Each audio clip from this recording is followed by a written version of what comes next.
We dropped the ball this week on the podcast. This is the first time we've had a guest come on and we haven't had a gift for them. And it was made even worse by the fact that Christian, who's joining us today, Christian Mather from One Day Wealth, he had a gift for us. He brought us a book, which is called The Psychology of Money. And that ties in very nicely to his world because Christian is a financial advisor who's all about, his mission and his mantra is about helping recruiters to make sure that they have a financial plan for when they leave their business. It's about helping them to exit their business within a 5-10 year plan, making sure that at the end of it, they've got something to show for it, which I think is really powerful because as small business owners, it's so easy to be stuck in the day-to-day, right? And just focused on the here and the now and forget that actually, what am I doing this for at the end? And what's my plan for when all is said and done with my business? The fact that we didn't have a gift for Christian didn't seem to dampen his spirits. He actually has one of the most infectious laughs I've ever heard of. So between him and me, there's quite the racket in this episode. But as always, we went from the very early days when he was a campologist. If you don't know what a campologist is, I definitely didn't. You're going to find out in this episode. Through to the time he spent selling scuba diving trips in Ibiza, moving to London, getting the penthouse suite, all the way through to where he is today with his business and where he lives and what he's up to. There's a lot of laughs in this. There's a lot of valuable insights in this, and I really hope you enjoy it. Your boss at recruitment and you're going alone. You've got your LinkedIn account and your mobile phone. You've got the candidates playing hard to get, whether they'll call you next week or a no, not yet. So much time of going to and fro.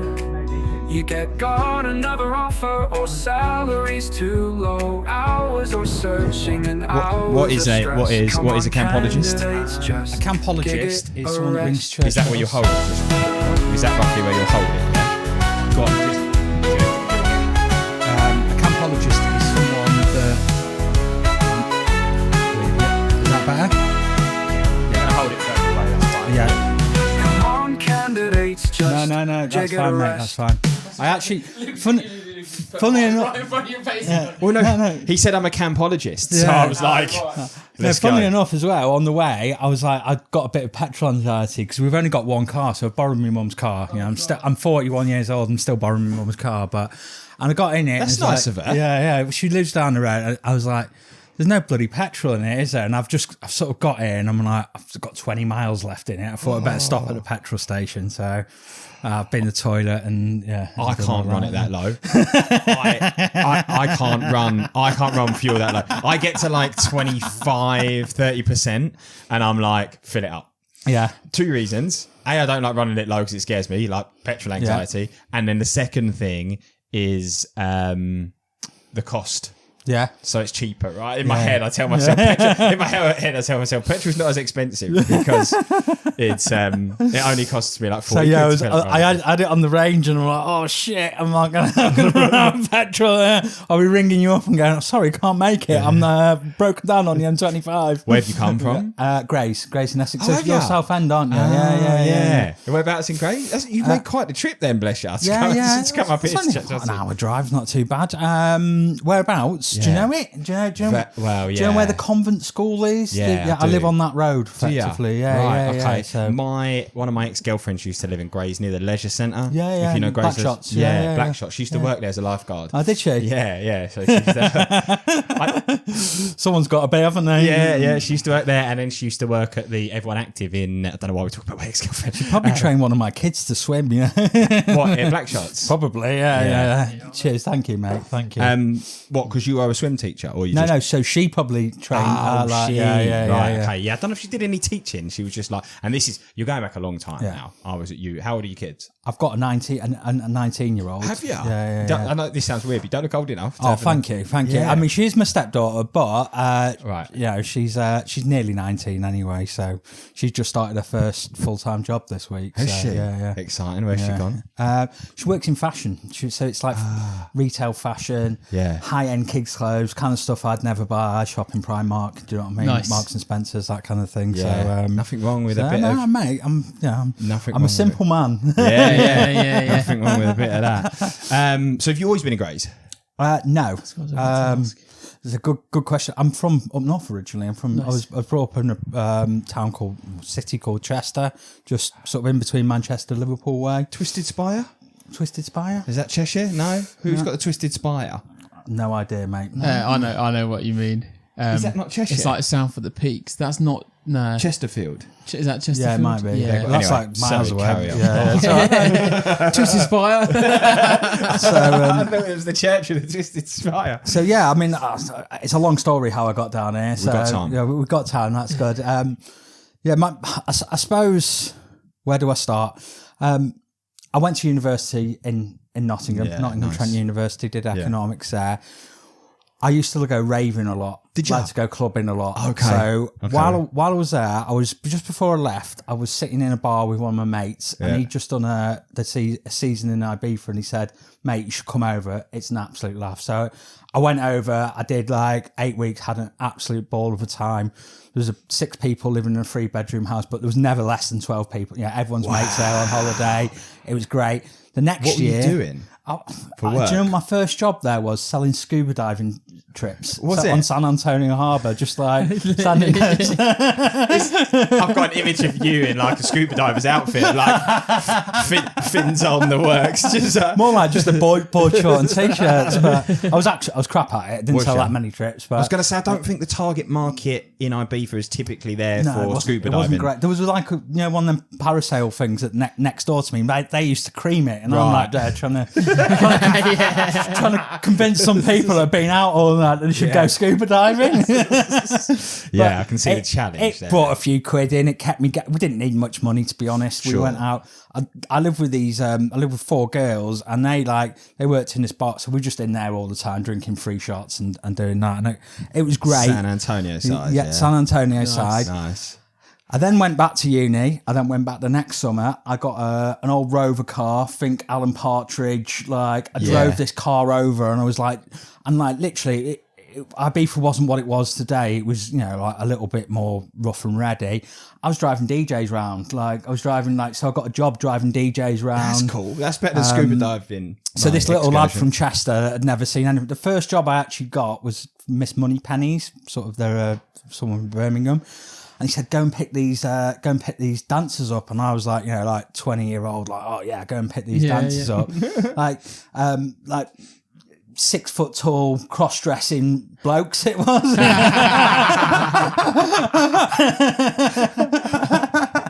So, How many of them did you have? 4? 3 of them in there. I mean, they had these huge platform things on, mate, and everything. And Wasn't quite your expectation. Yeah, exactly. You squashed them all in. I was Squashed them thinking, all oh into. yeah, I'm going to pick all the dancers up.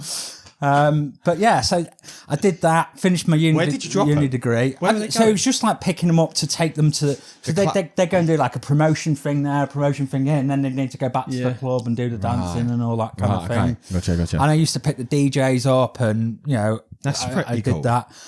And then I went and finished my degree. I had a year out, and then at the end of that, I was like, it was 2007. I was like, what should I do? I'll go and have one last go in Ibiza.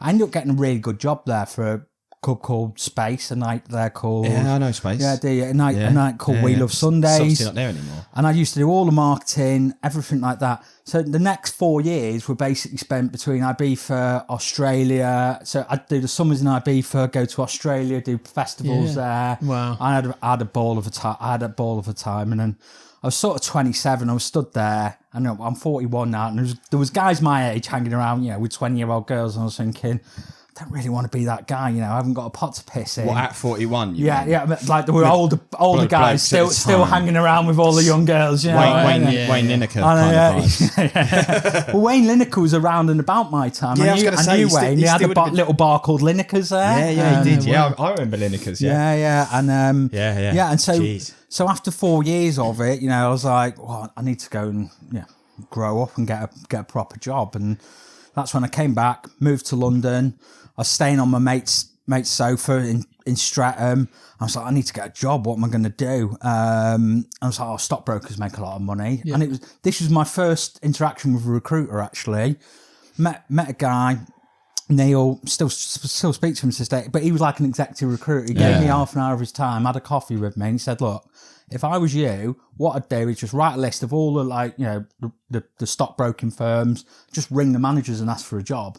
So I rang about 40 of them, and eventually I got a job, and that's how I ended up in finance. Is your uni background finance? Economics, I did it. Right. Yeah, I did okay. it at uni. So how then did you get to grades? We've still not connected that. Oh, okay. We haven't got there That's yet. We haven't got there yet, have we? We've been to Australia. We've been. So I did a few. I went like everyone. Probably the first 2 jobs were okay, and I lasted probably between them a few years, and then I got a job where I ended up being 6 or 7 years at. Where I met This in my stockbroking? Yeah. Well, so money management, stockbroking, where I then met my now partner, who already had 2 children. Oh, amazing. She's from Leytonstone, was already living in Grays. So I'd literally just, when I met her, I'd just bought this fantastic flat, like 2-bed flat, like, Zone 2 London, East London, in Bachelor life. Yeah, oh mate, it was brand new. It was. I was killing it, and then I met this woman, and we like hit it off, and the next thing I moved to Grays, and then we had what is our third child, or her third child, my daughter, in 2019, and that's when I was like, bollocks to keeping working in the city. I don't want this lifestyle anymore. It's a different vibe, and isn't it? I handed in my notice in December 2019. So I went from a 6-figure salary, all cushy. Wow. And what happened a few months later? COVID. So I ended up with childcare. I was like, so actually, because I was on gardening leave, I ended up doing childcare for 6 months. Worst 6 months of my life, honestly. Yeah. I had a 1-year-old, a 6-year-old, and a 12-year-old, 13-year-old. Yeah. So do you know what I mean? Like you're trying to All girls. Girl, boy, girl, and Right, girl so you're sandwich. trying to like sort. You're trying to sort all this stuff out, and you're like, this isn't what I signed up for. It's like, How quick life can change. She'd right? just gone back from maternity leave, literally like a week after COVID like kicked in. So I'm like, I'll just do the childcare, big piece of piss. famous last words. Our co-founder always says that. James, he's got 2 girls, isn't he? One's just started school Today, yeah. this week. Yeah, do you know what? He told me a story this week actually, where he said Iris, his eldest, came up to him and was like, "Daddy, what do I do after we've done school tomorrow?" Yeah. And he was like, "School again." And she was like, "And what about the next day?" And he was like, "School again." And he was like, I had to break the news to her that it wasn't just like a one day. Welcome to the real world. It's mad. It was our middle child. You messaged me this morning. He's just going for his first day at school today, secondary school. Okay. But he has to actually get a train to Upminster because he's gone to some school that's really good for sport. He's really good at sports, so he's definitely not my kid. So he's really good at sports, so he's got in this scholarship there, and but he has to go and get. So I was literally walking down to the train station, like to just get him on, get him on the train for his first day. Oh, that's cool. He's on his own from now. Is he excited? Yeah, that's it. Yeah. Yeah, but he doesn't want his dad there on the first day, does he? Like, no, at the gates? it's just getting him on the train. But yeah, he's excited, and it's a bit different. Obviously, there's only sort of 2 of mates, but they're from like sports teams that he plays with that he knows that are going. Nice. All his other mates have gone to local school. What's his main sport, or like, what's he got? This He's really good at football, but he's really good at cricket as well. But when they test it all, they don't test the sports. They test on like your general ability, because they're looking to like match you to stuff. So he's one of them. Do you know at school there was that kid that like I was at him, that kid that's like could do any sport, and they were just like really good at it, and he was just like, you bastard. And I was that little fat kid trying to play football. Did you play any sports? I was playing cricket. So I was the one who got him to cricket. Okay. Not to any significant level, but I played cricket, and I love football. Man United fan. I used to go with my dad a lot. Yeah, which is a bit shit at the moment. Yeah. We'll skip over that. Shit. Onwards. But yeah, that's sort of me. So we met. She worked in the back office. We met. We hit it off. That's nice. Yeah. Met an Essex bird and fell in love. Exactly. My mum was so proud. It's exactly what dreams are made of, right? But when you first got here, you were saying you were about to tell me something. That Because I was saying I was listening to Bobby's pod on the way, and he was Bobby? talking. I do, yeah. I know Bobby. I love Bobby through the Curry Club mainly, and he's great, Bob. I was listening to it, and he was talking about being in church choir, and it made me think of this story that I was a campologist, and you asked me what it was. It's someone that rings church bells. So I was brought up in this little village, not a lot to do. I was about 10 years old, and my best mate at the time was like, "Oh, I ring the church bells. Do you want to come and give it a go?" So You know, Do you have to put a little? I've got an image of you in like a little robe, like a fry, like a little brown. Like what Friar Tuck wears. just normal clothes. Right. Okay. I don't know But what- yeah, you go and do your practice on the Tuesday, and then you get paid a couple of quid to ring them on the Sunday services and the wedding and Yeah, yeah. I was all gonna that. say And the you weddings. did enter competition. So I did it for 2 or 3 years until my mates at high school found out and started taking the piss out of me. I was like, so quickly yeah, there's through that. competitions for it and all Really? sorts. In terms of They what? do suppose it's every like- Monday. Every yeah. Monday night around the corner, they do bell practice. Do they? Yeah, I would never. We should have played that game. Like, what do you reckon that is? Because Yeah. I don't know what I don't know what I'd have said. Nah. Well, I would have got lent towards the choir because he said Bobby, and then he said Yeah. Right. sorry. So yeah, I had a bit okay. of a heads up, but campologist. I'm glad we didn't play that game then. Yeah. 'cause I don't know what I'd have come out with. tents or camping or something along. Yeah, but how do they have competitions then? How does Well, it's like how in tune that they're rang, and you can play different tunes with them and stuff you? like that. Yeah, because there's like 8 bells, all different sizes, so they're playing different tones okay. and that kind of thing. Not that I'm actually musically minded at all. It's just pulling a rope in time, basically. That's all you've got to do. right? Okay. So Is it hard work? They quite heavy no, on because no, it's all just- sort of just like, it just goes. The only thing is they used to say to you, like, because sometimes the bells swing round, so it'll pull the rope. They're heavy things, aren't they? Like, Yeah. if that happens, let go because it'll pull you through the hole. Yeah, because I'm going to be a bit rude. I'm going to get my phone out. all right, But go for it. would you guys know the weight of Big Ben? Because that's the big bell, isn't it? Absolutely no idea. Right. What would you guess the weight It's of got to Big be Ben? like 3 tons or something. Yeah, it's, Right. it's going to be a fair few tons. Right, and that's what blows my mind that it's that high. Oh, it's not. and that it is. So it's the total of Big Ben is 13.7 tons. Jesus. How did they get that bell? Yeah. How the hell did they get that bell up that high? 13.7 tons. Massive, isn't it? Is that the end goal for you then when you're a campologist? Is that like the Is that North where- Star? Yeah, to get to one day. One day I'll be pulling. I think it's automatic, isn't it? I don't know. I don't know. But now I like the image of you. You graduated. I can't wait. Well, that's it. You went to the cathedral for the competition. I suppose Yeah, that yeah. I never got that into it. I suppose that's it, isn't it? You want to be, St Paul's or Westminster Abbey or whatever it is. Yeah, So, yeah, like work your way up. And Yeah. I imagine, so you've obviously got different tunes as well for different occasions. Yeah, yeah, right? weddings, So the weddings are yeah. different. Yeah. I don't think they ring them for funerals. No, I don't. No, No. I don't think it was just.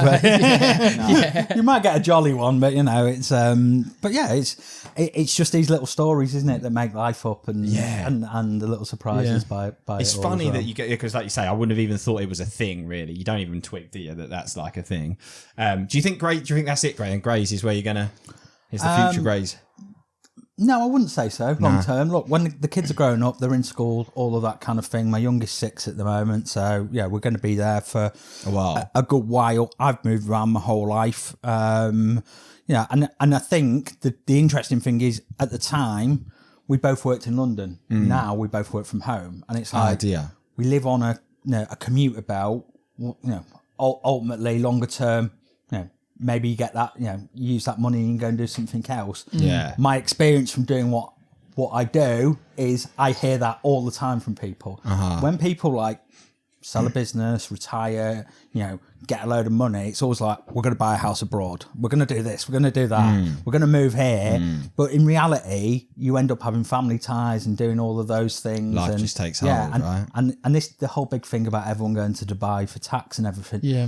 Half of them come back because they're like, oh, my family's there, so why, Yeah. bollocks to the tax. I actually want to live a good life. So, Yeah. Who knows? Who knows what the future will bring? But personally, I've always wanted to live. I like living by the sea. Do you? Yeah. Yeah. Do you know what? That's the one thing I say I miss about, because I've moved up to Aylesbury, so I'm not up that way now, because house prices were astronomically cheaper. Yeah. Saved myself about 75 grand, like with getting the property up there. But the one thing I do miss is, not that I used to go all the time, but the seafront. Yeah, But yeah. my family do go down the seafront a lot. Yeah.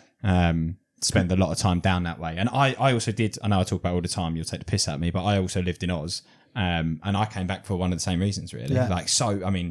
Dubai's slightly different, in it, but Oz is so far. Where in away. Oz were you? How well do you know it? Have you been? Fairly well. I lived in Sydney for. where did you live? For quite a bit. Just near Bondi Beach, effectively. Oh, okay. Woolloomooloo. So. Woolloomooloo? Yeah. Woolloomooloo? Isn't Woolloomooloo right close to the... Or have I got confused? I thought Woolloomooloo was the wharf that's right Then by. you've got one like it's just like near Bondi Junction. Is it? Yeah, there's a little bit. So what near am I Bondi thinking of Junction. then? Because I lived in Potts Point. Okay, yeah. And I thought I used to walk down the stairs, and I might be getting the name wrong, and then walk through Maybe Woolloomooloo. Yeah. Because you've got Bronte Beach down by Maybe Bondi. I've got the name wrong. Woolloomooloo. That might be Woolloomooloo, right. That's Might it. Woolloomooloo. Yeah, there you That go. makes more sense to me. Yeah, Woolloomooloo, because that's right near Bondi. Yeah, sorry. Yeah, No, you're my fine. bad. Because my walk to work used to be down through Woolloomooloo, up the Botanical Gardens, and into like the CBD. So was the big day out still though when you were there? No, I don't- 'cause oh, that- the festival? Yeah. Yes, it That's was, the festival yes. I worked on when I was there. So They used to have it right down by the water. yeah. So What did you used to do with that? just like all like marketing promotions. Like the thing is when you just you know you do all sorts of stuff in it. You know, like even with like logistics, getting people because it's like. There's a big build up to these things, Yeah. and then when it gets to it, there's like so many different jobs to do. So we did all the marketing promotions, Yeah. and then like when it gets a bit closer, you sort of just get hands on Get with in it, and amongst it. Is it not doing it? Is it not there anymore then? I don't think so. Right. I mean, I'm talking like 2009, 10 time that Right. I did it. So It was definitely still there when I was there. It was 2016. what did you think of Sydney? Did you like it? I like Sydney. Yeah. I never got on with well, but maybe it was the girlfriend I had at the time. Right. but- Sour taste. Yeah, Wasn't an Essex yeah. No, she was from Birmingham. Say no more. But no, I don't know. I never bought into it. I think it's probably because I just loved Ibiza so much at the time, and I was like, I can't wait to get back there. Yeah, it's a different vibe to It's a Ibiza. beautiful city, isn't it? It's a Beautiful city. Very safe, I found. But some of the Australians there that I find, and again, maybe it's just the ones I met around the areas, but I'm a bit insular. They're like, because it's such a big country, they don't get out to the world very much, do Yeah. they? And do that. So Yeah. I always found that because whenever I was there, whenever you speak, a lot of times when you speak to Australian people, they'd always be like, you guys have got such good access to Europe. Yeah. And they'd like pine over that. They're like the ability to get on a plane and be like, within 4 hours, you can touch because all when you're these. flying there and you're like, oh, we're in Australia, and it's still 7 hours to Sydney, isn't it? Yeah. It's like, across from Perth to Sydney. And then if you want to get to New Zealand, it's like 4. Yeah. And then if you want to get up to Bali. Just massive, isn't it? Yeah. Everything's massive. I always Yeah. find in England we talk about like why don't Aussies like nip to New Zealand more, and it's like, well, that's It's a like fo- you flying to Turkey or Yeah. like to Greece, Yeah. It's a big old commitment. How long were you out there for? I did 2 spells of 6 months. Right. So like, Nice. I literally didn't see a winter for like 3 years. Yeah. But I always find it. I don't know why. Like, I'm not a massive Christmas person. I always found hot Christmases a bit weird. Like Yeah. it's just a bit like, Yeah. what's going on here? Yeah. Well, there was because I had that realization on Bondi Beach. I think I was there near Christmas, and like Santa came past on the Yeah, sled yeah. with all the trimmings on, and I was like, it doesn't feel right. people in swim trunks, and Santa's just like dotted past on the sled, and then you come home, and there's something weird about like coming back to like a pub in England where it's cold outside and there's a pint of Guinness and a fire on and stuff like that you're like, that feels more like Christmas. Mate, we have a bit of a confession to make, don't we? Go on. We ballsed up a little bit. We've ballsed well, up. I say we. Okay, so I'm going to get the blame for Oh, this. right. I ballsed up. I don't. You listen to Bobby's pods? Yeah, If yeah, you listen yeah. to any I've of the listened others, to quite a few of everyone them, that yeah. comes on gets a gift. Yeah. And it's not arrived Oh in time. no, I've got you a gift. Oh, mate, it makes it worse. Your gift is coming today. Oh no, it's okay. It's okay. Do you want to tell him what the gift is? Because I actually think it was quite cool. Yeah, okay. Well, do you want to... Well, have we got anything to Here you go. replace it or not? I could only find my daughter's wrapping paper. Does it matter who has which No, one? they're both the same. So, Thank you. So that is... and my daughter wrapped these. My 6-year-old daughter wrapped these as well. Oh my god, I feel awful. I feel so... I jumped up and checked the window a minute ago. Yeah. I thought it it might might be have been the holiday. delivery. It's So- due to be delivered today. The reason that it is a... I love the wrapping. Yeah, let's do it. Let's get this done one thing at a time. So we can thank your you palmed it off to your 6-year-old daughter. Well, I started doing it, and she's just this kind of kid that Oh, wants to wow. do everything. So, Here we go. So yeah. Oh, amazing! I've heard about this. Have you? Never read it. It's a Psychology of fantastic money. book. Oh, do you, Thank you so much. So- do you know what? okay. I'm going on holiday soon, Yeah, and so am I. I've been saying to Lucy, I need to find a book to read. There you go. Lucy's my daughter's name. There you are, yeah. So it's a fantastic book, Psychology of Money. Did we do it at the same time? It's a fantastic book about money or relationship with it, but it's the way it's written. It's like they're in like sort of blog post formats. It's all James it's James Clear's got a comment on it. Oh, right. I've read But James Clear's. it's all wrote in yeah. like really, so it's not dry, it's not boring, it's wrote in like story format. So That's it good for uses me. true life stories to bring these like real good philosophies, and it's one I recommend anyone to read at any warp of life. Oh, effectively. thank you so much. That's all right. Anytime. That is very, very kind of you. I'm assuming you've read it. It'd be a bit amiss of me if I have this great book. That is a very valid point. So we'll come back to this, but yeah, just quickly, the present that we've got you. Yeah. And I wanted to see if there is a connection. Yeah. But, Just first. you're getting a plant.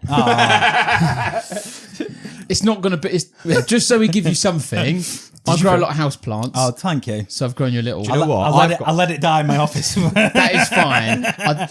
It's better than nothing. I appreciate it. At least you're not going home empty-handed. I do like but plants. I do. I do. ya? Yeah. I do like a few plants and get a few my things. one of that has grown really well, hasn't it? Yeah. Yeah, yeah. they do though, don't they? They come little off these spider plant. spider Yeah. plants, and they if they grow well, you get loads of like too many, don't you? Yeah. Yeah, basically? so I've been Yeah, got that's- up, yeah. That's the position that we're in. But what we've got you was a Connect 4 set. Okay. And it's a personalised one with like your company branding of amazing. one day Day wealth Wealth on it. We've got the Giig at Arrest on it. So it's like a branded one. And the reason that we got it for you, because I was like looking around and I couldn't find a lot about you online. Didn't know you were a Man United fan, or I could have had some fun with that. But in all of your videos, you've got a Connect 4 picture behind you. So I said to him, I was like, right, I'm going with a personal love it, yeah. Connect 4. Is there any reason you have that, or is that just a random photo in I your just house? loved it because if you actually look at that Connect 4 picture, it's like it's by a guy that, and what he does is he uses like little stick figures, but it's got like someone painting one of the Connect 4s, and the idea it's like if at first you don't succeed, try again. So it's like a resilience thing, and I just like that little reminder of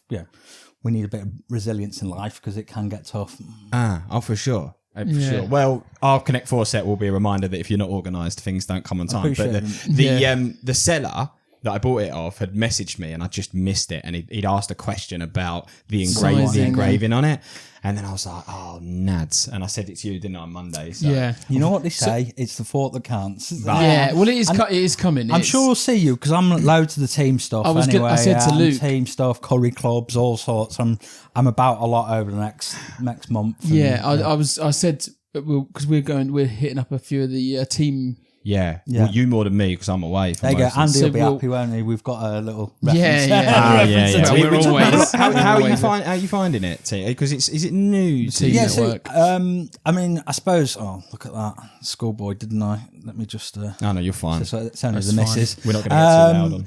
So how do I find team? I suppose just coming back to my story. I've been financial advisor. Came out in 2019. 2020 eventually came in self-employed financial advisor because I wanted to do something a bit different, and I certainly wanted to advise people in the way that I thought was right. And then 2 years ago I started off One Day Wealth as well. So 2 years ago, just over 2 years ago I think now. And what became clear, I work with business owners a lot. What became clear, and the same with recruitment, is like, if you're a generalist, you're not speaking to anyone, you're not marketing to anyone. It's a bit like you if you built a CRM and said it's a CRM for everyone. Like it's really hard to define your market. So one of the things I wanted to do was niche in. And it came about because I was having some beers with like one of the dads from cricket while we were watching it. He's a recruiter, and I was just mining him for information, just asking him question after question. And I was like, this is a really good industry profession to get into because ultimately they need what I've got. And they're the kind of people I want to work with. I love recruit. I think, which one of you put the post up yesterday about? Me. Was it you about it's tough. But also people it. giving them a hard time. You commented on it, Someone's giving them a hard time, and that actually, for me, I speak to business owners all the time. Their number one problem, and there's loads of surveys out there, is human resource. It is in financial services everywhere. It's getting the right people, and recruiters are solving that problem. And and I think I said on the post, can you imagine a world without it? We've got these businesses and these candidates all sort of trying to find the right fit. it'd be a shit show, wouldn't it? Like, and actually, there's this sort of conception. I had an old boss, and sorry, it's a long answer to the question. No, but, go. I like it. I had an old boss at my old firm when I was a manager, and he was like, "No, we'd never use recruiters." And like, and actually, now I see like how short sighted that was, because they used to go through stuff like anything. Really, you know what I mean? It's like a cat and mouse, and because they weren't recruiting the right people for the right roles. Sure. And doing that, and now I see the advantages of it. But like anything, any profession, there's good and bad ones, and sometimes the bad ones. Key. And this is a similarity between financial advice and that. There's a bad rep for it, but actually, if you're getting the right advice and you're getting the right recruitment, and you get, actually they're invaluable to what you do. You can pay someone a fee to go out and just take all that crap off you. Yeah. And find you the right candidate and do all of that. So I do think my experience in recruitment's been, they give themselves too hard a time, and they should, stand up more and say, and be proud of what they do. Sure. I came into this niche, I've been in it a year now, so I just said, I'm going to double down on it. I work with business owners. And first person I met was Stu Roberts. He was literally one of the first people I met. He's amazing. Yeah, and Stu's like, We need to get him on, actually. I had a chat with him, and he Stu's straight great. away, he's like, come and get involved with the team. Started speaking to Andy, and I think I joined up March, and I found it really good. My thing is, I was, I really wanted to learn a lot. I gave myself sort of 18, 24 months that I'd really get into recruitment, learn what it's all about, learn the languages, learn the people, learn their problems and do it. And that's what team's been great for that, going to the meetings, speaking to people. The other service partners are amazing as well. And I've met loads of them, and I'm doing some collaborations and stuff like that with them. So it's been a really positive experience. And I do feel like I've looked out. I was speaking to an accountant yesterday, and she said to me, like, no one else is doing what you're doing. I said, isn't it great? No one else is doing it. It's like, I've chose this niche. Can you imagine, like, you were the only recruiter in like a niche? You'd be like, oh my God, well, where's the others? Like, Just keep quiet. So no one hopefully notices. no financial advisors are listening to this podcast. We'll clip that bit. There's so many people doing this niche. It's horrible. Like, that's the other interesting thing. I've gone out of this financial advice world. And again, like recruitment's a whole ecosystem of, networking groups and seminars and and everything like that, and I've gone out where everyone's speaking about these great things that you can do and all that, but you ain't picking up any clients, are you, when you go to a financial advisors? And that was my thing. I'm not going to them anymore, and I'm just going to go to recruitment. I think this month I've got a couple. I'm going on Nitan's podcast soon. Oh, nice. I've got I've been invited to the That's a long OMREC trip. Awards, the Recruiter We'll Awards. be there tomorrow. Oh, there you go. oh, yeah, president. Present. We'll take it with us. Next Tuesday. Yeah, on Tuesday. I've been Nice. Who are you invited going there to with? the Recruiter. Stuart. Stuart's invited and you. Michelle Oh, sort of wicked. sorted it out as Nice. well. So Nice. I'm just name dropping here, left, right, and centre, aren't I? But so I'm getting invited to these things. I think I'm going 4 or 5 team meetings this month. Yeah. A couple of curry clubs. It's just like Movement. Lots of movement. Yeah. So I got invited to the recruiter. Apologies, I forgot his name because we were speaking on LinkedIn. But he's invited me. He worked for Recruit, and I met him at the curry club. What's this? The OnRec stuff? No, not the OMREC. Well, OMREC I met Stu at the curry yeah. club, and I also met, I'm going to say Dave Richardson. I may be wrong. I'm sorry. But yeah, I met him. Met at the curry club. And he's taking. And where are you going with him? Sorry. I'm going Recruiter Awards. So all these things. There's opportunities opening up, and I think I am different. I'm not a coach. I'm not a consultant. I'm doing something slightly differently from a different angle, and it seems to be well received at the moment. What would your one-liner be for what you are doing? Because I quite like the thing you've got on your website about the 5 years. I think that's a good, digestible headline. Yeah, I suppose for me, it's about working with leaders in recruitment to turn their success, their business success, into personal success. Yeah, so often we are so focused as business owners on our business, but are we actually thinking about what it's for, what we're trying to do, where we're trying to get with it, and ultimately having some kind of plan in place and bringing in your significant other to that plan will help drive you forward. So it's really about, that missing part. It's not, financial advice is, people just think pensions, investments. Of course. This is about what is financial freedom to you and how the hell are we going to get you there? Yeah, I like it. So yeah, Because it's like you say that I think a lot of business, and I think why you've hit a good niche is because a lot of recruiters feel like it's becoming harder to build a business that's sellable. Yeah. And at the end of it, there is a payout. So if you're there going, actually, I can help you on a pathway so that when you're ready, you can sell this business and create the life that you want afterwards. Yeah. That's very attractive to people. The exit should be the cherry on top. If it comes, fantastic.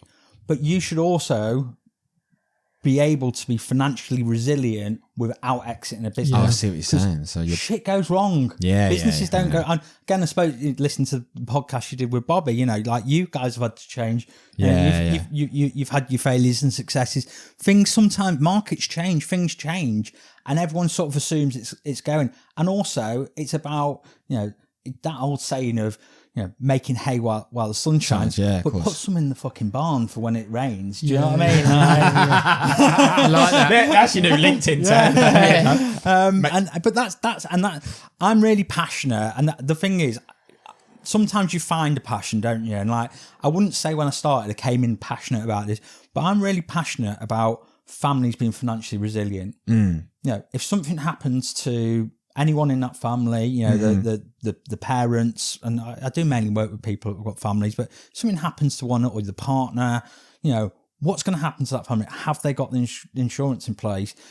Longer term, if they live for the next 50 years, which is what we want, are they going to be financially resilient? Are you going to have to work till 75 because you've just not done the hard work? And the earlier you do that work, the better. So most people in financial advice, financial planning, whatever you want to call it, are focused on like that sort of 55 plus, because that's where the wealth is. Sure. So they're like, just want to go and get those wealthy people. I want to work with people, 30 to 55, because ultimately you've got time to build that wealth. And if you come to me at 55, it's almost a finger in the air. Like, have you done enough? Or no, sorry, you haven't, mate. See you later. You're not applying. Yeah. Whereas if I take someone on and they've got the right attitude at 30, 35, 40, then actually they've got the next 15, 20 years with a little bit of the right guidance and advice to build it. And I think there's this misconception about financial advice that, he's just going to sell me a pension and he's going to going to take my money in this pot. He's going to take my money. And just like bad recruiters that are like that, that sort of DM me and offer me a job as a finance director. You get bad people in financial advice that are just going to sell you stuff, but also you can get some bloody good people. And I'm really passionate about families being financially secure, financially resilient, so that they can make decisions. And I speak to people all the time. The difference of, if a business goes wrong and you've built something up, you can take 6-12 months out of your time to then decide what you're going to do. If you're spending you're living for today and you're spending everything you've got, you've got to go straight into something because Jesus, you've got to pay the mortgage every month. I'm one of those people as well. I'm one of the spend it all, I'm getting better. Well, actually, running a startup where we've had to be very conscious in the early days of what we spend has taught me some hard lessons, I think. Because I was definitely criminal for being $3,000 dropped in, I will spend that money. And you've always been the opposite, haven't you? You've always been quite... Yeah, you and me. So you're the guy that's coming to me at 55, and we're like, "There you go, you're good to go. Enjoy your time." And you're the guy that's like, "You fucked it, mate. Keep working, mate." on your own. But I think that the key words with what you're saying is financial freedom. Yeah, I think that's attractive for a lot of people. I think a lot of people. It's your version of it, though. It's because it's different for everyone. Yeah, and if someone came to you and was like for us, say we're running a small agency and we take you up on your services, how long would you say that you have to work with someone until you can they can confidently say, or is it a bit depends on how much they're making? To be honest, if you're doing it right, it's sort of an ongoing relationship. So, when I start working with people, I say we're starting a multi-decade relationship, or you're going to start, because ultimately when you build a financial plan. it doesn't survive first contact. It's that, Mike Tyson, isn't it? Everyone's got a plan until they get punched in the face. Yeah. But what happens is the economy changes, life changes, your plans change. You asked me before, will you stay in Grays? I can say, in 15 years we'll move. But what's going to happen in that 15? How old are you guys? Do you mind, 34, 30. 30, yeah. So think about it like this. At 24, did you think you'd be sitting here in a room with me doing a podcast? Yeah. And so in my back lounge in my flat. exactly. So it's like asking you, like, at 54, where do you think you'll be? It's like there's research that says thinking of ourselves 5 years in the future is akin to walking past someone in the street. It's like you can't. Right. Our brains aren't wired to think of so. I actually don't work for you. I work for 44-year-old you, 50-year-old you. I'm thinking about the future, and every year you're going to come in. We're going to look at the plan again. Something's going to change. You might be earning a little bit more money. You might have decided you've had a kid, and you want to send them to private school, or you want to save for you. All these things just keep changing. So the question of how long is. Initial planning, I would say normally it takes about 2 to 3 years to get someone from being completely disorganized into getting them to having something that's having a plan that's running quite smoothly. Because there's a lot of things. It's not just as you need a pension, but we need to look at your wills and your lasting powers. There's loads of stuff. But it all depends what your need is, and those needs will keep changing. And after about 3 years, things start to run smoothly until you get transitional events. Yeah, moving house, having children, getting married, retirement, starting businesses, getting married. All these transitional things that you can't predict. If you guys are ever thinking about, you haven't got children, have you? No, not yet. No. But if you ever have children, you're thinking about it, and all of a sudden, at some point. You'll start thinking as they get older, do we need to help them with university? In the world we're in today, do we need to help them with house deposits? Do we need to do this? And your needs are always changing. And consequently, sometimes the need to change advisor will come along. And it's funny how sticky people, same with accountants, people tend to stick to them when actually they need trust. So I took a client on recently, maybe they're listening to it, And it's funny enough, one of the things he said to me, we've been working with our advisor for a long time, but now he's focused on divorced women. These were the owners of recruitment business. Yeah, right. And it's like, well, so this guy's now gone and changed him. It's not really relevant to what they're doing anymore. So that's why they come on board with me, because I speak their language and I understand, what a candidate is and what a client is and what BD is and all the stresses of running the business. Talking of stresses of running the business, it's good. That's a good segue. What led you into deciding you wanted to go on your own? Because you said, so 2020 you left your job, right? Yeah. And then did you work, because you said this is 2 years old. Anything to get out of childcare. Childcare, running a business, running a business. Well, at the time I was working, I'd leave the house at about 6:30 in the morning. So you got another job in the city, is this? No, this was the 2019 when I left the job. Right, yeah. And I'd leave the house at 6:30 in the morning, and at best I'd probably get home at 6 at night.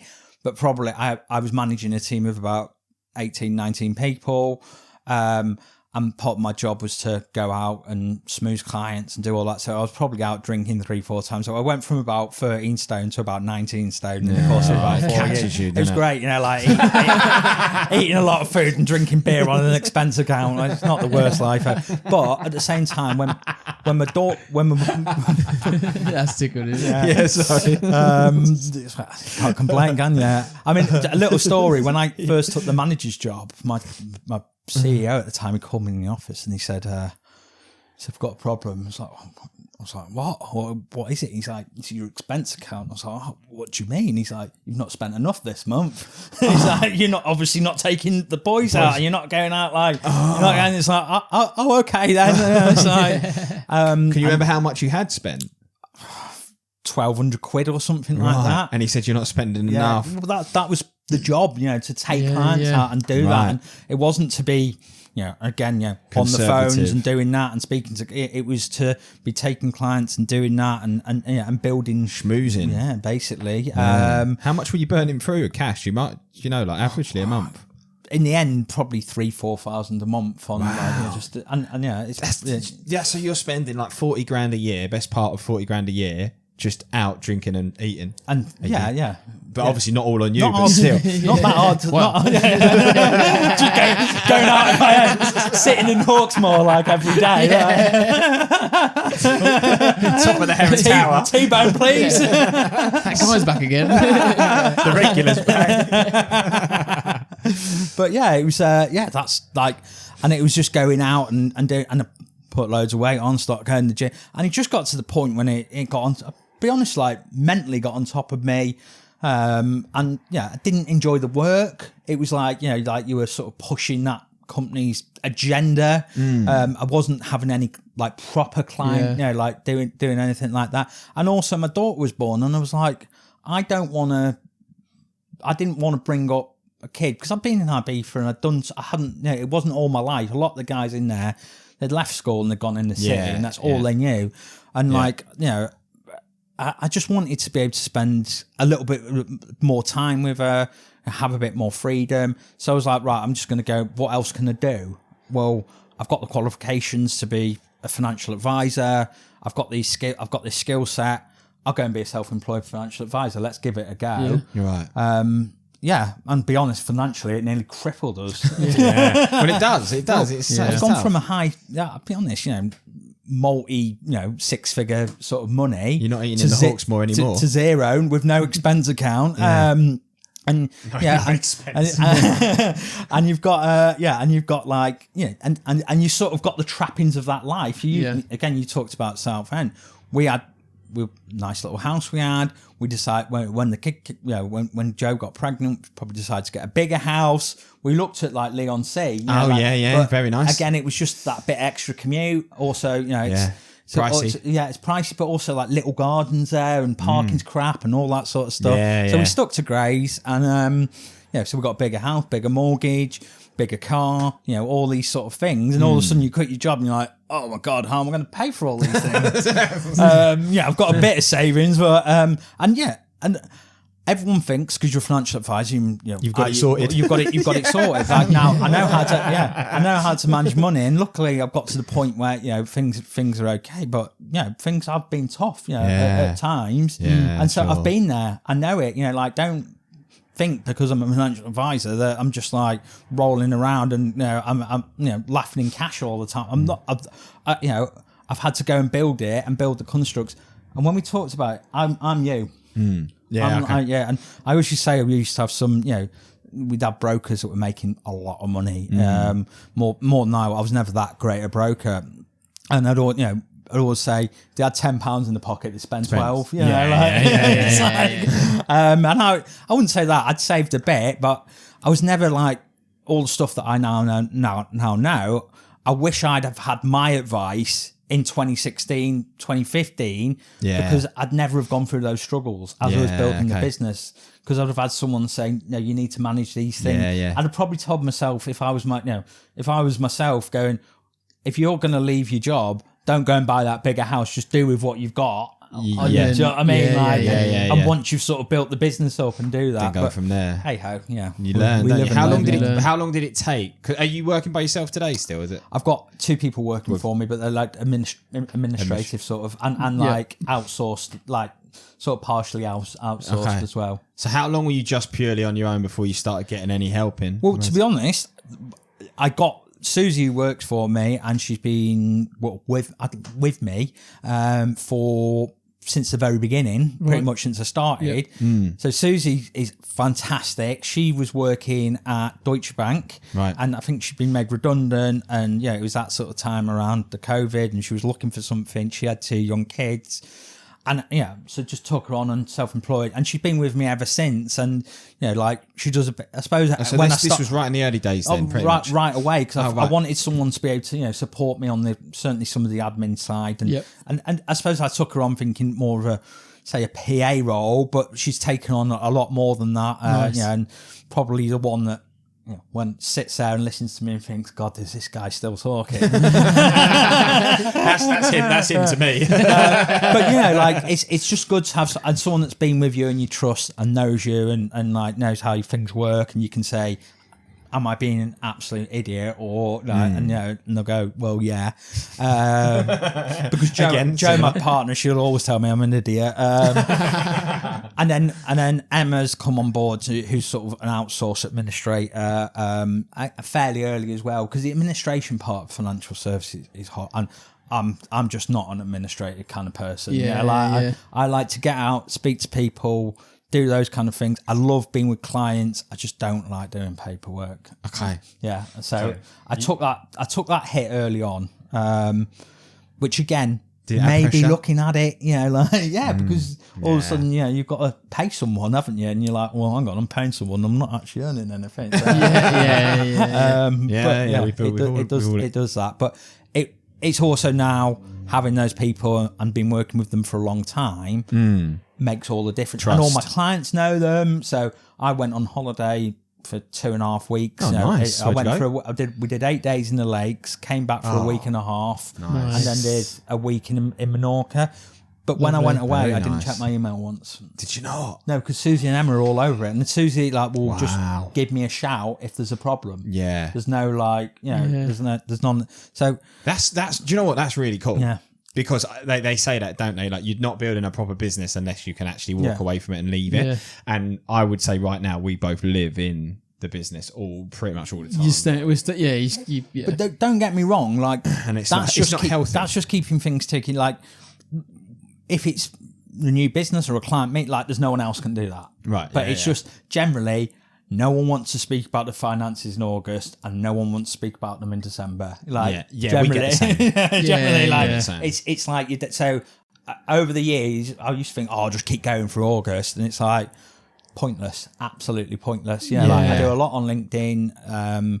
Even it all dies a death, doesn't it? Yeah. So but coming back to when it's actually started really turning, probably not until last year. Oh, nice. And that's when I sort of made that decision to go niche, because I knew that I would have to start turning business away to be able to go down this niche, because I want to be sort of like, really, I'm only taking people on now, new clients that are in that, that are firmly in the niche that I do, which is recruitment. Yeah. Recruitment leaders, founders, that kind of thing. So, are they your clients mainly kind of like solo recruiters, or are they agency owners, or? So the ones that I'd say ones that taken on solo seem to be difficult. I don't like haven't seemed to be something that I've been able to attract too much with a lot of the time, because I think it's a lifestyle business. Like probably like us, that like you're so busy that like the idea of sitting down and talking about your personal stuff, even though you probably should. I tend to find it's slightly more, so it tends to be probably someone's got a few head count, being in business a little bit longer. Maybe the business has been running, so think and they're starting to realise that the biggest thing people normally say to me, and the biggest thing I get is, I know I should be doing something, but I don't know what it is I should be doing. Right. And and it's that most people just go, I'll bury my head in the sand and do nothing. So it's the people that are willing to sort of put their head above that parapet and go, I know I need to be doing a little bit more, and I know I should be doing something, but I don't know what it is. Let's have a chat. Right. Yeah, that makes sense. I think with the solo thing, because we see it, I mean, our target market when we first started was very much the solos. And as time goes on, we're moving into like 5 to 10 people agencies, would you say? Is fair? We still... or 1 to 10. 1 to 10. Yeah, we still do the solos. But I think the thing with the solos, and where this is why maybe you don't see it, is it's so hard to make it as a solo. Yeah, So definitely. we have so many come in that drop off just because it's really tough. Yeah. And that's why I put those posts out to remind people that are doing well that actually you are doing well. Because like a lot of them come in and they think best will in the world, they're going to do really well, and then they realize actually it's really hard to do this job. So you'll probably find that if you're approaching them, they're probably thinking like, I need some jobs on first. Do you know what I mean? Like, before you tell me about what I'm going to do with the money, mate, I need to make some money. I take it my early days, if people are approaching me, I'm like, get lost, mate. I just want clients in, and that's where they are. The advantage of my business, or our business, is we, really it's about the reoccurring revenues and building the reoccurring fees up, because obviously clients are going to be multi-decade, they pay reoccurring fees. and that's really the advantage is that there's just this slow, steady incline. Yeah. It's probably a little bit like building a contract book. Yeah, like you just keep building. But the great thing is contractors don't really leave. So as you build it up, and it's just this steady, sort of steady thing. So that's a huge advantage. And I almost look at it like that. My initial fees for doing the initial work I do are like my perm, and then and then it goes on to like my ongoing fees and my contract. They're smaller, like monthly installments. I mean, like ultimately as they build, not so much. I have 48 client families. That's what I call them, a client, because I want to take the family on. I want to be speaking to both partners in financial decisions that they're making, because ultimately, when you say both, you mean their husband, wife, significant other. Right. I didn't know if you meant business partner. Well, even that as well. If they have got business partners, that's probably where I'll start. But we want to bring them in because ultimately they're part of the thinking. This is their personal finance. It's not the business. And often you'll get a lot of insight from the significant other. Yeah, the significant other. Yeah. About because they're the person who's probably supporting that business person, or they're working themselves, and ultimately the decisions that they make should be together because it's personal. What I also find is if you have a plan, a personal financial plan, it should lead into, and this is why I love working with accountants. It should then, or coaches, should then lead into the business. Like, what are you doing it all for? What number do you need to achieve to be financially free? Well, once we work that out, we can go back into the business and say, well, to get to that number, you need to take X amount out a year, which means you need to hit X revenue on this GP. And then you start thinking, do I need that extra headcount? Do I need that extra division? Do I need that? Is that taking me closer to my goal? Some people have got the ambitions. And how often do we see businesses in recruitment that sort of grow and then flux backwards because they realise that they're just adding loads of fat onto it, aren't they? I hear that all the time as well. I've heard that with certain solos that have grown to like 8 and they're like, I've gone back to 1 because actually when I got to 8 I was doing the reviews and I was trying to get people to work and all it, paying the pensions and the salaries and all that kind of stuff. I've gone back to being like a team of 2 or 3 and we're more profitable than we were. Interesting. So you also do couples counselling as well. It's basically sometimes there have been situations. I mean, I had this one that was introduced. At one point, someone, and she's a divorce coach of all things. So sometimes people in that situation, a divorce, like basically, and she mainly works with men, and it's like helping you get through that sort of. It's a pretty emotional, shitty time, isn't it? And she helps you get. And she's brilliant. She's like got full background in, and a lot of times she says, "Get me in before it gets that," because a lot of the time, the biggest cause of divorce is financial, right? And there's a lot, because it's basically we're Brits, aren't we? It's like sex, isn't it? No one likes talking about money, And here we go. We're on the good topics. But now. I had this client, and she introduced it. Oh my god! I like literally sat there for 40 minutes, and I was like, how do I get off this call? Because they're basically just having an argument in front of me. I'm like, I'm obviously not going to take them on as clients because it's like you can't even agree on like what you want. It's like sorry, I can't work with you. Bye. But there is an element of that, and I'm not trained in that way. I'm not trained to be a marriage counselor, psychologist, whatever it is. But there is an element of trying to bring people to have a singular focus. There always is in a couple. There always is differences in what they do. There really is. There's often one that maybe a bit more of a spend and one a bit of a saver, and it's just trying to find that mutual ground. And when I take people on, if I can't find that mutual ground, and I've experienced this, don't take them on because it's just never going to work. So they'll never action anything. They'll never do anything because they're at loggerheads about the whole time. So you have taken one on before that you shouldn't have. A few. Like, look, you know what it's like when you start business. It's like, do you fog a mirror? Yeah, you can be a client. It's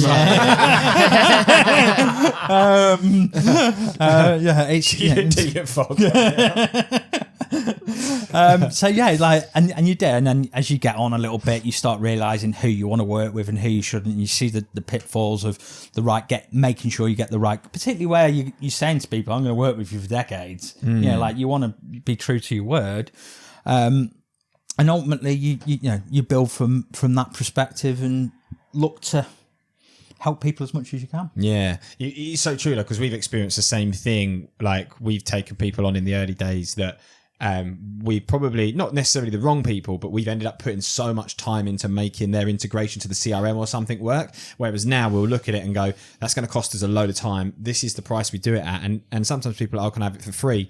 Back then we'd have been like, we'll help you for free. But like, as you grow and mature, you're like, actually, we need to be careful of that time now, you know, and it's one of those things that you learn is that you want to help everyone as much as you can, but you get a little bit more selective, don't you? In like, so interesting enough, and I did say I'd bring this up in this group. So there was a post, again, I can't remember which one of you. If it's a post, it's probably me. Yeah, and it was a while ago, and you had an interaction with someone, and they said, "Oh no, my CRM does everything." But, but if you can do one extra thing for me, if it sucks me off, better go on, you said it.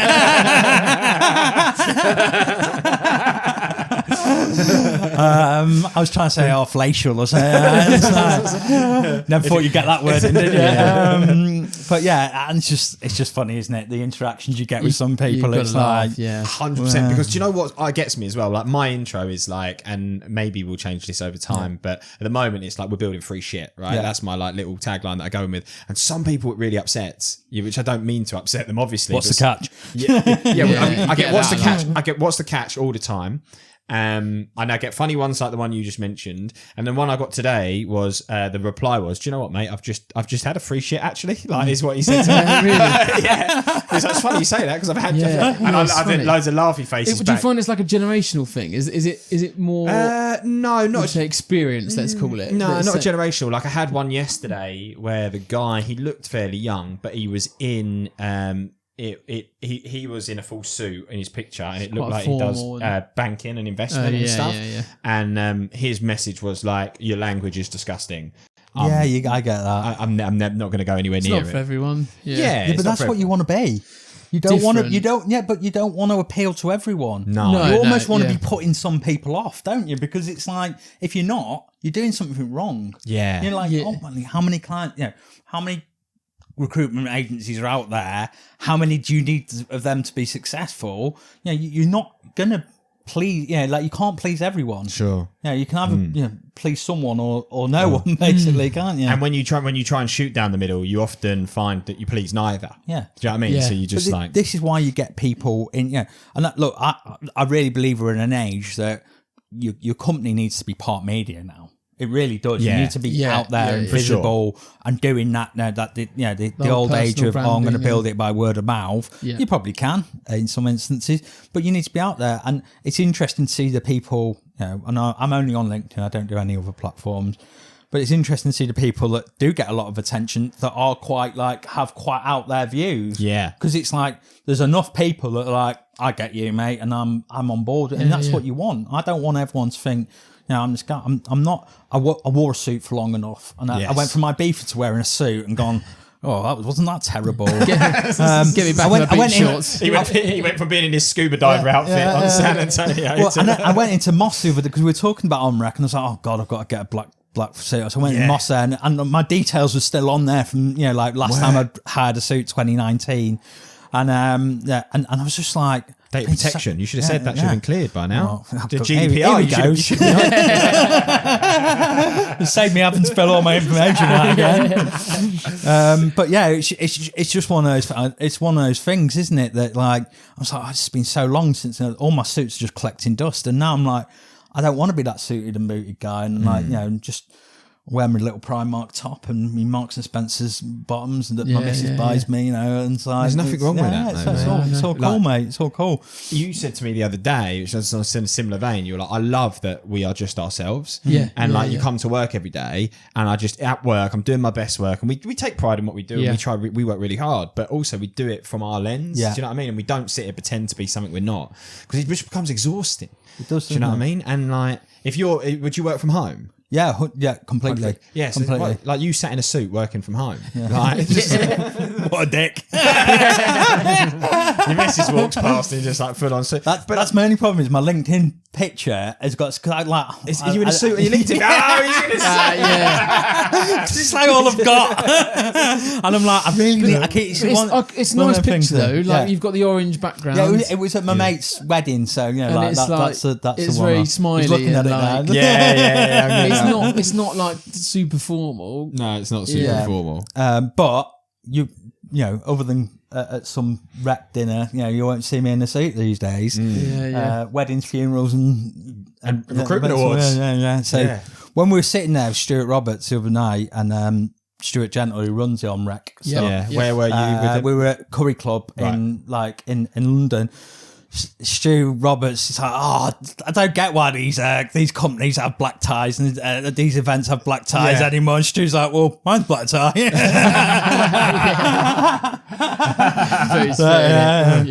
But I'm the same. Do you have any crossover with Stu? with Roberts, Yeah. Do you guys cross over? I think look, there's going to be some opportunities to collaborate. There's no in what we do, completely different, and different ends of it. he's focused on the business finance, and a personal, but that actually works really well together, because if we can be working together in. He knows what they want out of the business, and we know what they want personally, and we marry those two things together. It's more than the sum of its parts, and that's what I work really well with those kind of people that are that are willing to be open about how we work together and do things as well. So that's why I got speaking to Stu in the first place, and he got me on board. And there'll definitely be a few collaborations and referrals and that kind of thing as we go along. Nice. Do you know what? I think that's one of the things we found as well, is that the majority of a lot of referrals come from suppliers. Because we're all out there like knocking on doors and doing the same thing. I don't know if you'll go to the expo or not. I'm going to go. Yeah. We'll the be 8th and 9th, isn't it? Yeah, we'll be sniffing around. But like, you go to that and probably you'll walk away from that and think, I've actually maybe you will meet some recruitment companies if you're willing to talk to people, but they get pushed so much when they're there. Do you know what I mean? They're almost like cattle being herded round, and it's just like CRMs and tech, and it's just like bang, bang, bang. But the relationships that we built at those events are team. Yeah, definitely. Other suppliers. I went to the one in London, and I was like, it's so refreshing, because I said to you before, I've been to so many financial advice things, and it's like a bit like it's the same sort of stuff, isn't it? You know, people are selling you shit, but go there, and I said to my missus, I was like, this is amazing. And I came back with like 10 numbers of people I actually want to talk to, nice. Like whether they're suppliers or, because again, you meet people, you have a conversation with them, and they're like, look, I really need what you need. Yeah. I'm just not willing, not willing to go out and find someone, or it's not come to me. And that's where, a few leads come from, and you get talking, isn't it? And I actually think as well, until you came into like my attention, or whatever that is, until you were on my radar, that's what I'm looking for, I didn't even realise it was a service either. Do you know what I mean? I wouldn't have even put two and two together, that like, actually, I wonder if there's somebody out there I can speak to about how I make myself financially free. I think recruiters just wouldn't. Do you know what I mean? It's all like, well, unless you turn 55 and you're like, oh, now I need to. Now, that's the whole thing you're saying, and that's it, isn't it? Isn't it much better to be in a world where you're planning ahead? Like, they say about exiting a business, you should always have an exit plan. And I'm not saying I'm there doing an exit plan, but because there's 1 of 4 ways you'll exit a business. You're going to die while you're owning it. Okay. You're going to give it. You're going to give it away. You're going to go bust. Or you're going to sell it. Okay. And that's it. Like, but the thing is, if some of those happen, if some of that. What happens if you die when your business run over by a bus, or you get ill and something happens? Like, what's the plan? Who's taking it over? Yeah. Have you got that in your will? Have you got those sort of things sorted out? Like, what happens if you get ill? Bobby was talking about it. What happens if you get ill? What's your plan? Of course. Who's going to come in and take over? What if you're a one-man band, but if you're an agency with 10 staff and it's completely reliant, you need some kind of like a little bit of planning. I'm not saying these things are always going to happen. I'm not saying you should be sitting there every day thinking, God, what happens if I get ill? What's going to happen? Sure. But you should be putting a bit of forethought into what happens if the market changes? Have I got financial resilience? Can I live for 6-12 months with the money I've got? What would I do? And it's just thinking about all of these things, and that most of us don't, and having that conversation. I definitely wouldn't. Would you do a talk at the at one of the expos? Yeah, definitely. Because I think that'd be quite, because like we were saying in the we went on Cozy recently with Si and Kate, but in that they were saying that I think the lineup this year is very much, when the Birmingham one's quite a lot of like marketing. Yeah. Obviously the London one was very AI driven. Yeah. AI driven. So I've not. I think that's where what we talked about. I've got a bit of an advantage here that I'm talking about something different.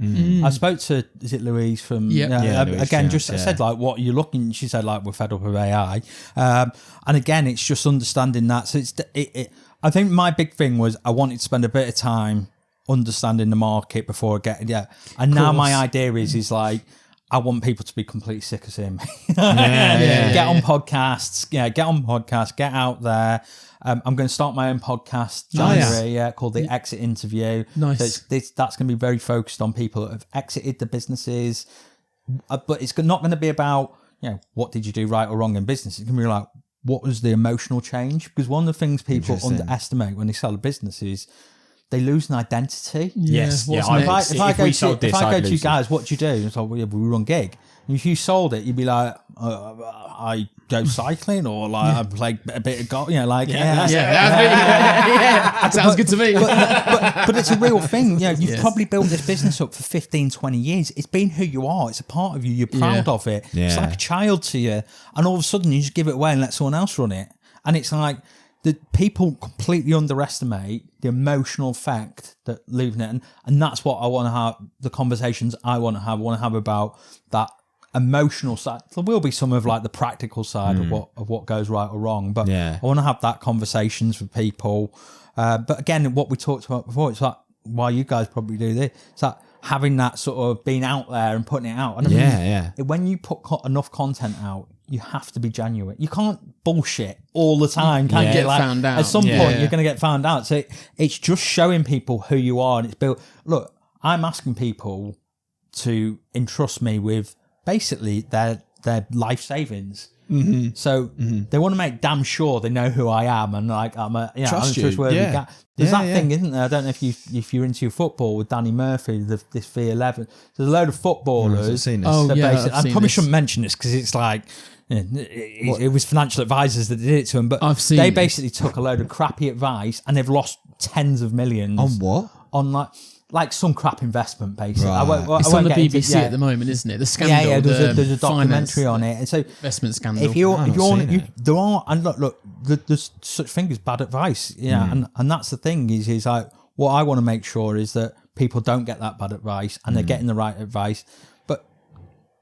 These were sort of young, fairly vulnerable people earning a lot of money, a lot of cash, and now that some of them are like painters and decorators and haven't got a pot to piss in because they've like lost all the money on the cash.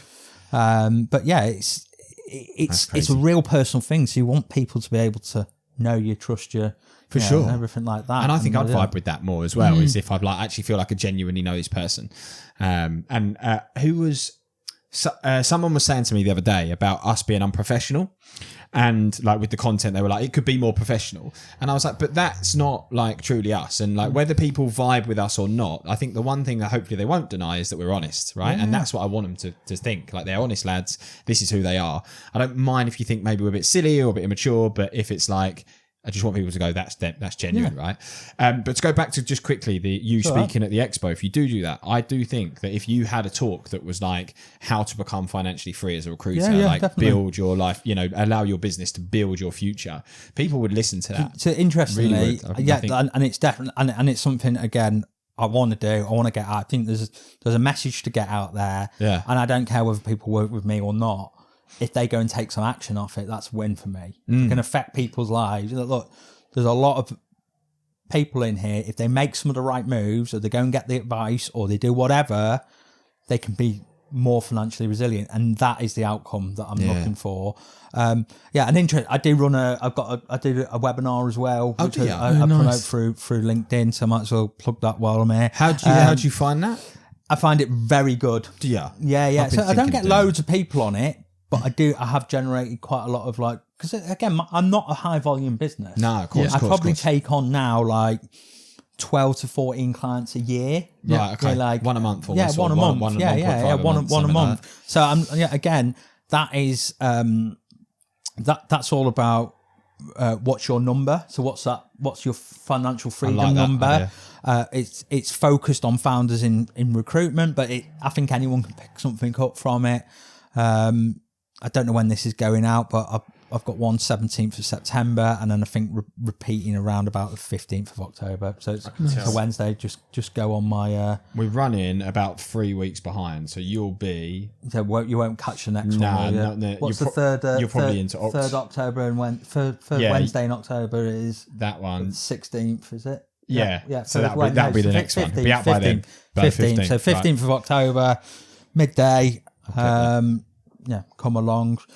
Come in there and I try and make it quite interactive. I was going to say, what do you usually talk about? I basically break it down, tell my story a little bit, and I basically break it down how to work this number out yourself. Right. Okay. And then I've got a bit of an offer to come and speak to me a little bit more at the end of it. But ultimately, I try and keep it a bit interactive. Yeah. Nice. Do you know how many webinars have you been and you've liked the title of it, and then you sat there for 10 minutes and you're like, oh my God, this is so boring. This is like some monotone person just speaking at me, and I'm sure what they're saying is really relevant, but I'm bored. So I'm trying to I try and just keep it and get people in the chat and keep it interactive. Yeah. I do some fun things around so I use a case. It's a real case study. Obviously, can't use people's real names, but I call it John Clooney and then make it a bit of a funny thing on George Clooney and give his situation and how we broke it down to get his number and what we did then after that and do that. So that's something. And look, I've been doing it for 2-3 months. The webinars. I probably get 8-10 people on it, but I've almost got a client a month off the back of it. Nice. Yeah. Because it's also amazing. that people that are coming and going, that's what that's interested. what you I'm want, interested. isn't it? You want people to go, that is what I need. Yes. Yeah. People only come to me as well when they're ready. Yeah. There's no forcing financial advice on people. I've tried doing that, and it's if people aren't ready to take the advice, then they're not ready. Or they just drop ready. off. If they've got shit going on in their life, or the business is there, or doing that. So, but I don't know, if you think about the abundancy thing, how many, if we've got 30,000 recruitment businesses registered on Companies House in the UK, how many recruiters have we got? How many recruiters are earning well? My target market's in the hundreds of thousands. I only need about 100 clients to have a really successful business. I am at the point now of I'm going to have to take people on, and I'm shit scared about that because I'm like, what scares you? I've got a great life now. It's going to be like babysitting again. It's going to be paternity. But I take my kids. I take my kids to school every day. I'm around the house. She doesn't know that Daddy doesn't know what it is for Mummy and Daddy to go to work. We both work from home. We're always around. My mum. It's kind of wild. My really, mum moved. I'm an only child. She moved down to Chester. She lives around the corner from me. She's round every night. And it's got nice.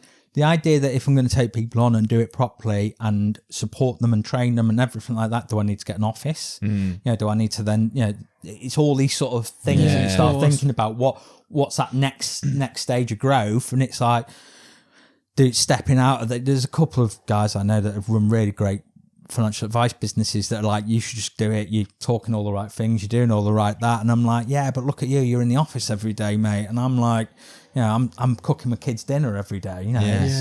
That's the difference. But they'll maybe get a little bit older, and my own experience is when kids get about 12, 13, they don't give a shit who you are anymore. They all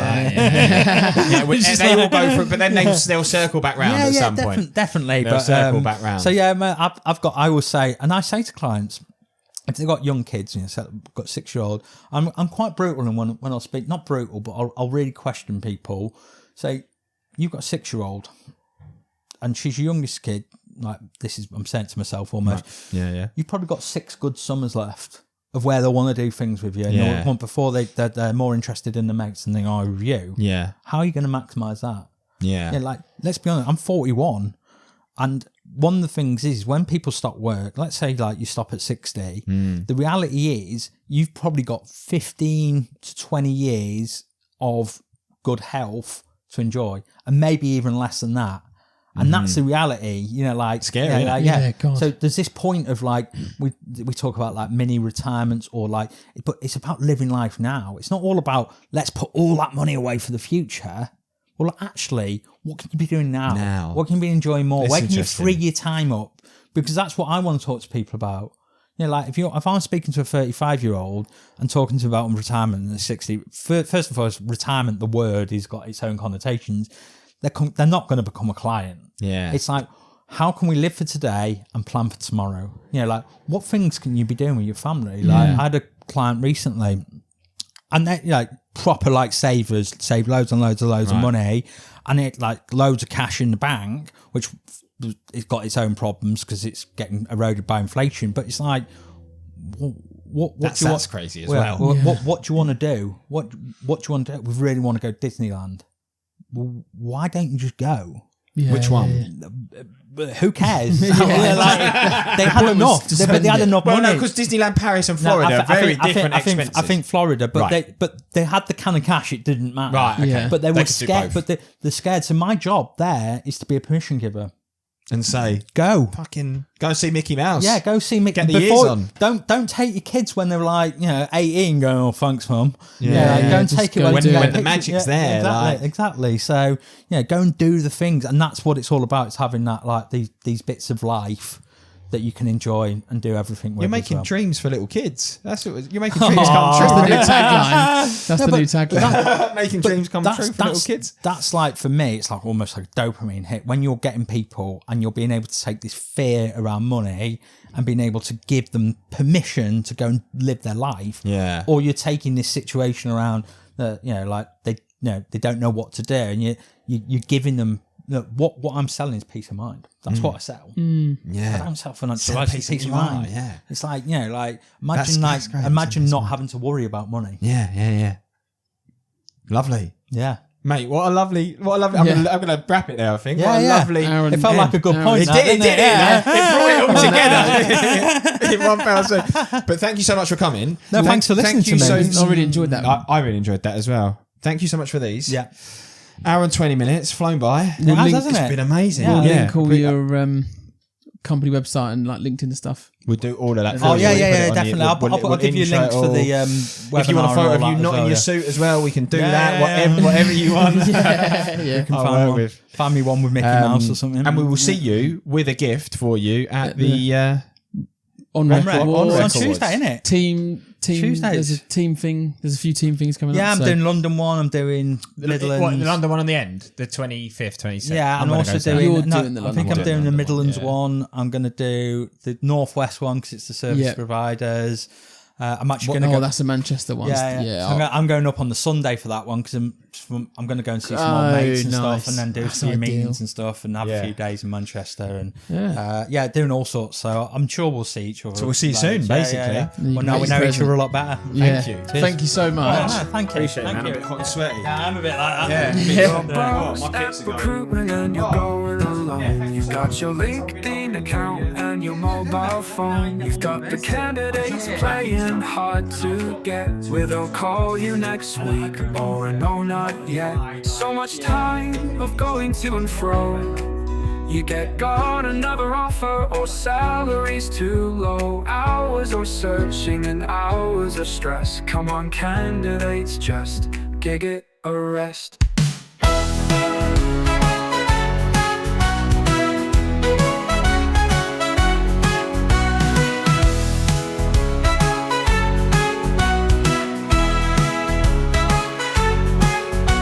Come on, candidates, just jig it a rest.